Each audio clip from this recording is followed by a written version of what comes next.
Hello viewers, welcome back to my channel. వీడియోని start చేసే ముందు నాదొక చిన్న రిక్వెస్ట్ అండి. మీలో కనుక మన ఛానల్ ఎవరైనా ఫస్ట్ టైం విజిట్ అయినట్లయితే దయచేసి సబ్స్క్రైబ్ చేసుకుని సపోర్ట్ చేయండి. Thank you. Let's start the video. తెలంగాణలో వర్షాలు ఇప్పట్లో వీడేలా కనిపించటం లేదు. గత 10 రోజులకు పైగా రాష్ట్రంలో ఎక్కడో ఓ చోట వర్షాలు కురుస్తూనే ఉన్నాయి. దీంతో వాగులు వంకలు పొంగి పొర్లుతున్నాయి. జలాశయాలు నిండుకుండలా మారాయి. ప్రాజెక్టులు జలకరను సంతరించుకుంటున్నాయి.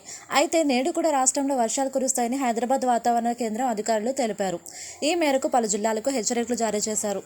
ములుగు, భద్రాద్రి, ఖమ్మం, మెదక్, ఆదిలాబాద్, మంచిర్యాల, నిర్మల్, కామారెడ్డి జిల్లాల్లో భారీ వర్షాలు కురుస్తాయని చెప్పారు.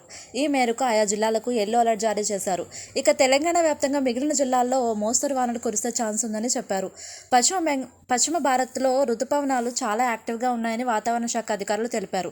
గుజరాత్, కేరళ దగ్గర ద్రోణి ఉందని, అరేబియా సముద్రంలోనూ ఓ తుఫాను సుడి ఏర్పడిందని చెప్పారు. వీటి ప్రభావంతో రాష్ట్రంలో 5 రోజుల పాటు వర్షాలు కురిసే ఛాన్స్ ఉందన్నారు. మధ్యాహ్నం 3 గంటల తర్వాత పశ్చిమ తెలంగాణ, సాయంత్రం 5 గంటల తర్వాత హైదరాబాద్ తదితర ప్రాంతాల్లో తేలికపాటి నుంచి ఓ మోస్తరు వర్షాలు కురుస్తాయన్నారు. పలు చోట్ల భారీ వర్షాలకు ఛాన్స్ ఉందని చెప్పారు. బలమైన ఈదురుగాలులు కూడా వీచే ఛాన్స్ ఉందన్నారు. గంటకు 30 నుంచి 40 కిలోమీటర్ల వేగంతో ఈదురుగాలులు వీచే అవకాశం ఉందన్నారు. ఉరుములు, మెరుపులతో పాటు పిడుగులు పడే ఛాన్స్ ఉందని చెప్పారు. వర్షం కురిసే సమయంలో బయటకు రావద్దని అధికారులు హెచ్చరించారు. అత్యవసరమైతే తప్ప బయటకు వెళ్లవద్దని సూచించారు. ఇక ఉష్ణోగ్రతలు చూస్తే తెలంగాణలో గరిష్టంగా 28 డిగ్రీల సెల్సియస్ ఉంటుందన్నారు. ఆకాశం మేఘావృతమై ఆహ్లాదకరంగా ఉంటుందన్నారు. ఎగువన కురుస్తున్న వర్షాలతో కృష్ణానదికి వరద ఉధృతి పెరిగింది.